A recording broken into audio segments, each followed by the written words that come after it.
Assalamualaikum warahmatullahi wabarakatuh. Saya Syihabuddin. Terima kasih banyak kerana anda berada di channel YouTube saya dan terima kasih banyak jika anda telah tekan butang subscribe. Kalau belum tekan butang berkenaan, tekan butang itu sekarang. Jika ada video yang bermanfaat, insya-Allah akan ada di feed YouTube anda. Baru-baru ini viral satu video seorang wanita yang mengerjakan umrah dengan pakaian ihram, rambut pendek dan dengan lagak seorang lelaki. Tak perlu disebutkan namanya siapa serta videonya yang mana kerana anda boleh tengok video-video dan gambar-gambar berkenaan yang bersepah di media sosial. Hari ini kita berikan sedikit ulasan berkaitan tentang isu berkenaan. Pertama, ada orang kata transgender ini tidak ada masalah kerana tidak mengganggu orang lain dan tidak melanggar hak asasi sesiapa pun. Tetapi hakikatnya tidak begitu. Dalam kes Pengkit pergi umrah yang viral ini, wanita transgender ini telah menipu ramai wanita yang lain dengan perwatakan lelakinya. Dia menipu dengan mengatakan bahawa dia adalah lelaki dan berjanji untuk mengahwini sebahagian wanita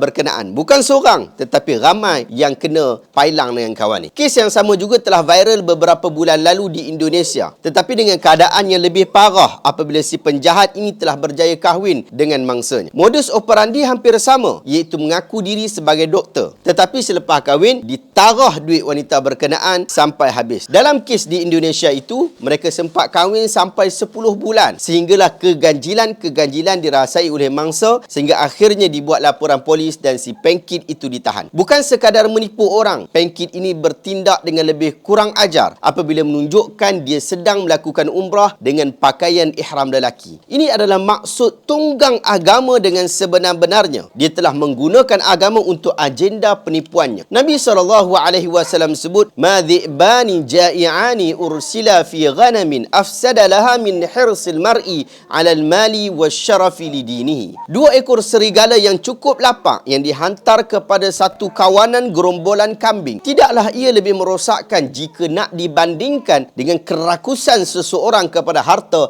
dan kemuliaan sehingga dia merosakkan agamanya. Hadis ini sahih riwayat Imam Ahmad di dalam Musnad. Katanya si Pengkit ini pergi umrah secara DIY dengan maksud dia tidak menggunakan khidmat agensi umrah. Visanya pun visa pelancong dan dikatakan lagi bahawa dia buat begitu untuk membuktikan kepada girlfriend dia bahawa dia ni memang seorang lelaki. Penipuan seperti ini memang telah dikenal pasti awal oleh agama dan dikenali sebagai salah satu dari jenis dosa-dosa besar. Di dalam Sahih Ibn Hibban, Abu Hurairah radhiyallahu anhu berkata, "La'ana Rasulullah sallallahu alaihi wasallam ar-rajula yalbasu libsatal mar'ah wal mar'ata libsatar rajul." Rasul SAW laknat lelaki yang memakai pakaian wanita. Demikian juga wanita yang memakai pakaian lelaki. Sahabat-sahabat, kes ini juga memberi teguran keras kepada kita untuk menjaga anak-anak kita dengan baik. Didik mereka dengan jalan yang betul. Jangan elok-elok lelaki tiba-tiba dah besar nak jadi perempuan. Jangan elok-elok perempuan tiba-tiba dah besar nak jadi lelaki. Hentikanlah lawak-lawak transgender seperti melawak menjadi pondan sampai patah tulang sana, tulang sini, patah tangan situ, patah tangan sini, lawak jadi Pengkit atau lawak suka sama sejenis. Kelak ia akan merosakkan masyarakat kita.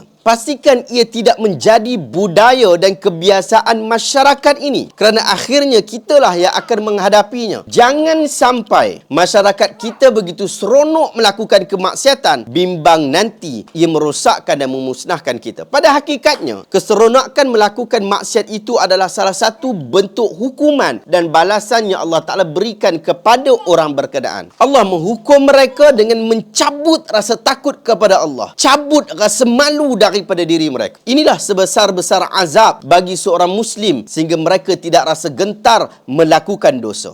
Kata Abu Hazim bin Dinar, "Idza ra'aita rabbaka subhanahu yutabi'u 'alaika ni'amahu wa anta ta'sihi fahdharhu." Sekiranya engkau perhatikan Tuhanmu kerap mengurniakan nikmat setelah engkau melakukan maksiat, maka berhati-hatilah. Anda boleh rujuk dalam kitab Sifatul Safwah, jilid pertama, muka surat 386. Perkara ini diperincikan oleh Al-Imam Ibn Jauzi rahimahullah yang dia sebut a'zamul mu'aqabati an la yuhisal ma'aqabu bil 'uqubah wa ashaddu min dhalika an yaqa'a sururu bima huwa 'uqubah kal farhi bil malil haram wa tamakkun min adh-dhunub. Hukuman Allah yang paling besar ke atas seorang Muslim ialah pelaku dosa itu tidak merasakan yang dia sedang dihukum oleh Allah.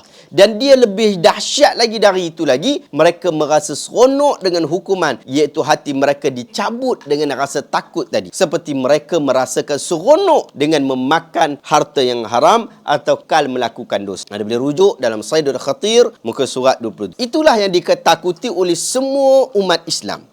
Kerana antara nikmat yang paling besar di dalam agama ini adalah boleh bertaubat. Nikmat yang paling besar dalam agama ini adalah boleh kembali kepada jalan kebenaran. Tetapi apabila Allah Ta'ala telah menghukum dengan hukuman tidak boleh kembali ke jalan kebenaran, ia adalah hukuman yang cukup berat. Sahabat-sahabat, pengkit itu boleh ditangkap. Dia boleh dipenjarakan atas pelbagai alasan dalam pelbagai akta apabila dia pulang ke Malaysia. Tetapi tidak ada apa-apa yang akan merubah dirinya dan tidak ada apa-apa yang akan mengekalkan kita dengan iman melainkan dengan ilmu. Teruslah menambah ilmu kita sendiri, anak-anak kita, masyarakat kita dengan ilmu pengetahuan. Belajarlah setiap hari. Bertanyalah soalan yang anda tidak pasti penjelasannya. Banyakkanlah membaca buku. Teruskanlah berada dalam projek memandaikan umat dengan ilmu. Kekal di dalamnya. Sokonglah ia dan jangan lari daripada projek-projek seperti itu. Ikutilah setiap orang yang mengajak kepada ilmu, yang mengajarkan kepada ilmu supaya kita tidak buta